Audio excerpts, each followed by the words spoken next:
Item number, SCP-136. Name, Naked Doll. Object Class, Euclid. Description, SCP-136 has no effect on non-humans. SCP-136 describes two phenomena. SCP-136-1 is of variable appearance, but generally manifests as a crude clay, wood, metal, or cloth doll, usually identifiable as female and usually between 10 and 30 centimeters in length. The doll appears as male in approximately 10% of viewings. SCP-136-1 has no unusual properties that can be measured empirically. Mass spectrometry of samples taken from the doll return typical results for its present material. When the doll is damaged to the extent where it no longer appears human, usually upon removal of the head or all limbs, it vanishes completely and reappears in a new configuration within a 1-meter radius. Testing of complete vaporization pending. SCP-136-2 manifests only when SCP-136-1 is viewed for approximately 20 minutes, though like SCP-136-1, it has a somewhat variable form. The first indication of SCP-136-2's presence is a sound of laughter of a gender corresponding to the appearance of SCP-136-1. Personnel who hear the laughter report it as sounding creepy or scary. The laughter lasts for an interval of anywhere from 5 seconds to 2 minutes, after which is a period of silence, usually of about 5 minutes. After the period of silence, SCP-136-2 appears along with the abrupt disappearance of SCP-136-1.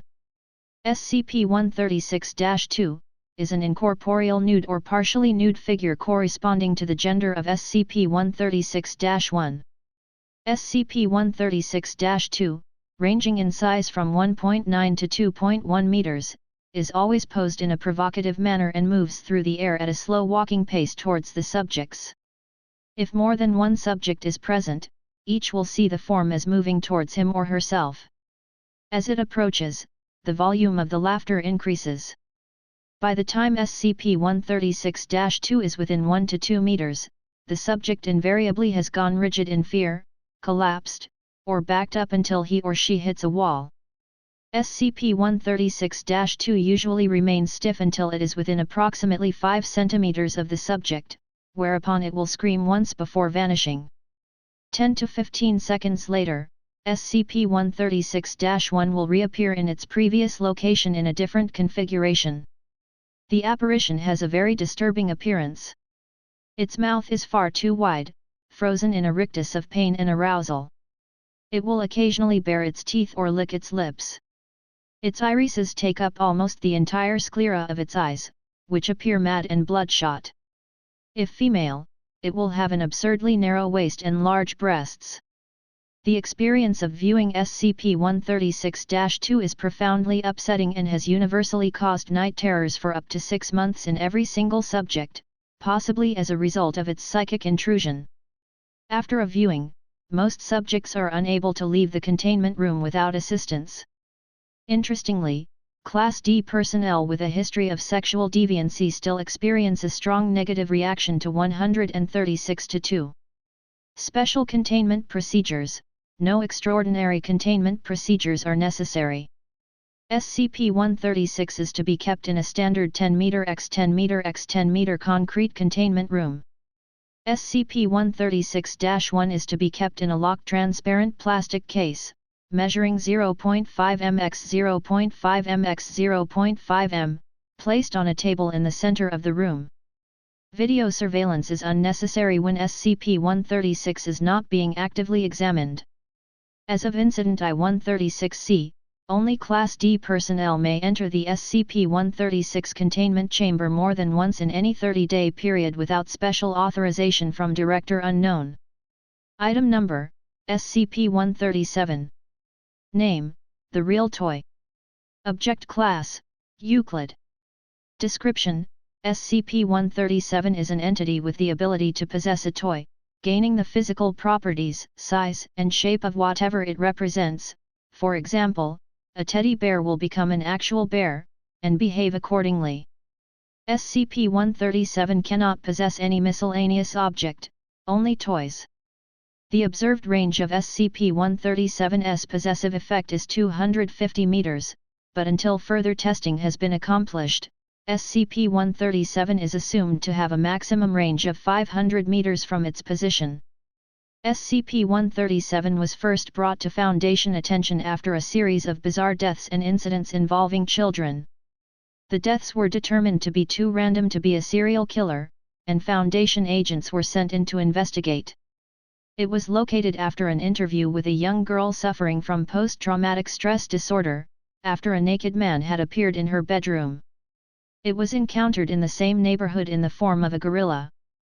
SCP-137 was then tracked and finally captured when it possessed a stuffed pony doll in Unknown, and was chased into the nearby wilderness.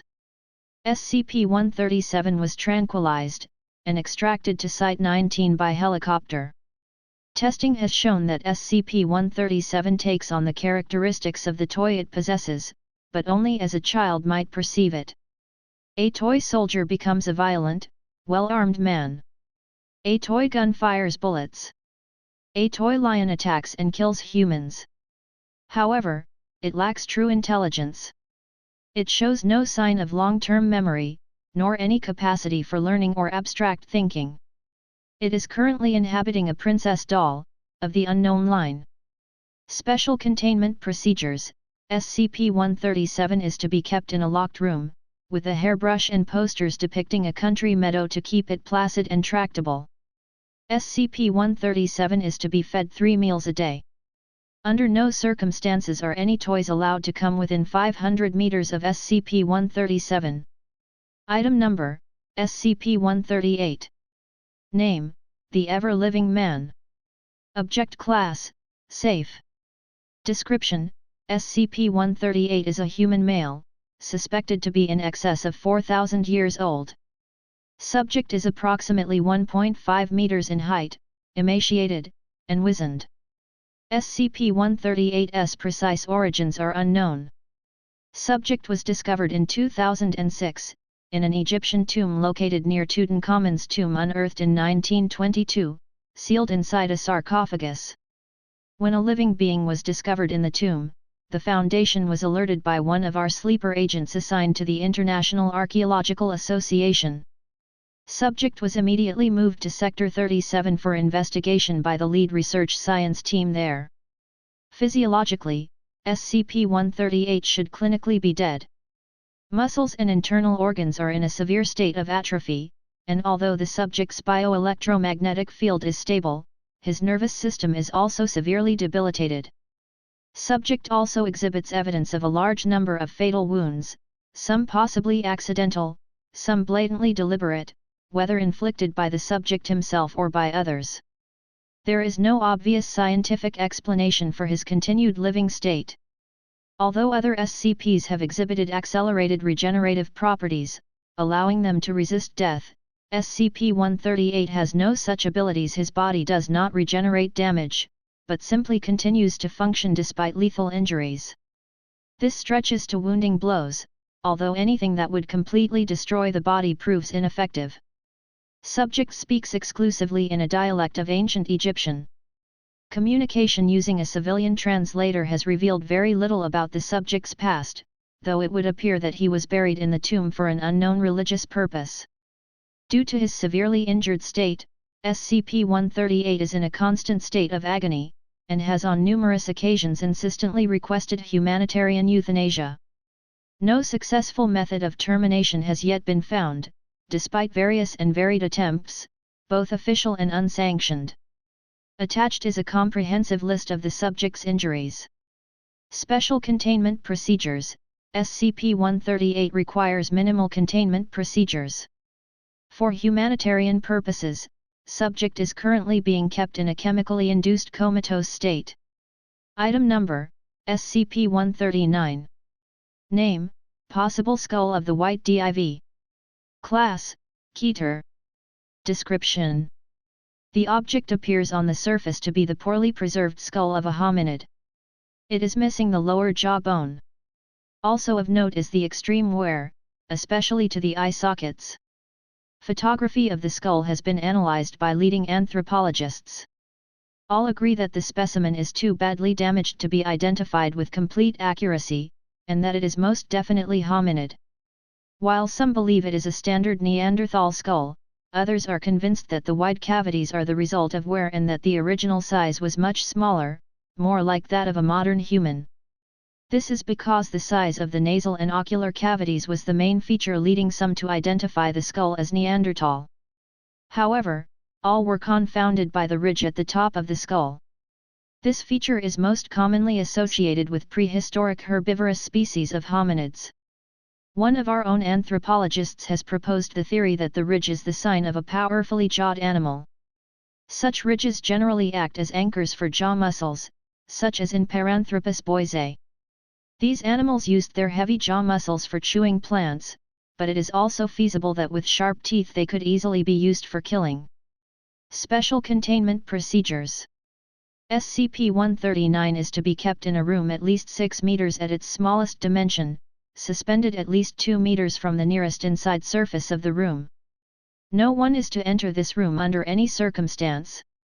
The room is never to be left without at least 2 armed guards at any moment. Item number, SCP-140. Name, an incomplete chronicle. Object Class, Keter. Description, SCP-140 is a modern hard copy book with an unremarkable black binding and an unknown number of white pages. The book jacket is missing, but the title, A Chronicle of the Devas, is clearly legible. The inside cover is signed by the author, whose name is indecipherable. The text is copyrighted 1900 unknown. Careful examination reveals there are far more pages between the bindings than could be contained within them.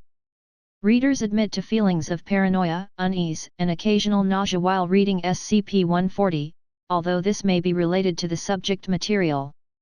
Nonetheless, readers almost universally describe SCP-140 as fascinating and express continued interest, despite its frequently unsettling content. 1 in 15 readers describe SCP-140 as having a faint odor of dried blood.